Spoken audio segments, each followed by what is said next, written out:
पाहणार आहोत आता प्रेपोजिशन काय आहे. प्रेपोजिशन म्हणजे काय होते, शब्दयोगी अव्यय. तुम्ही दोघं उभे राहा.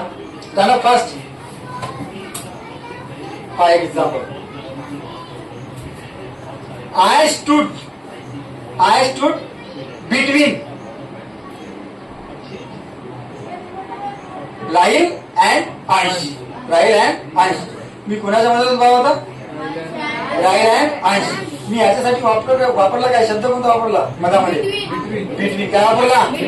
बिटवीन. समजलं. तर बिटवीन काय झाला, प्रेपोजिशनला काय झाला. मस्त. Slept under a tree. कुत्रा झाडाखाली झोपलेला आहे. समजलं.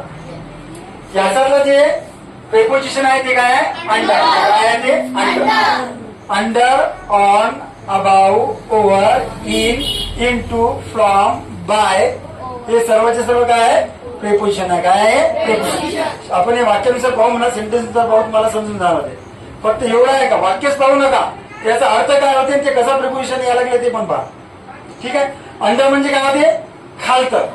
अंडर म्हणजे काय होते, खालतं. आता पाहिलं हे काय आहे, बेंच. टेबल आहे ना, माझी पेन आहे. कुठे आहे, कसं बोलणार तुम्ही.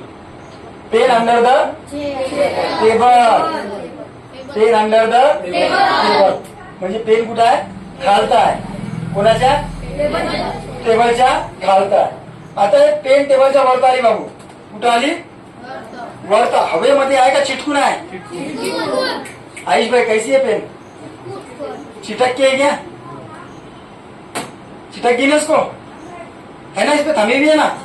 तो ये क्या है, ऑन है क्या अंडर है. अंडर म्हणजे खालतं, ऑन म्हणजे वरतं. म्हणजे त्याला लागून ना, टेबलाला पेन लागून आहे. म्हणजे एका वस्तूला दुसरी वस्तू काय चिपकून आहे.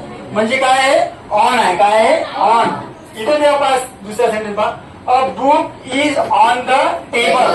A book is on the table. Book कुठं आहे, टेबल वरत आहे. बुक कुठं आहे, टेबल वरत आहे. म्हणजे याचा जर प्रिपोजिशन कोणता आहे, ऑन. कोणता आहे, ऑन. ऑन म्हणजे काय होते, वर. अंडर म्हणजे काय होते, खालतं. समजण्या. पण ऑन म्हणजे वर.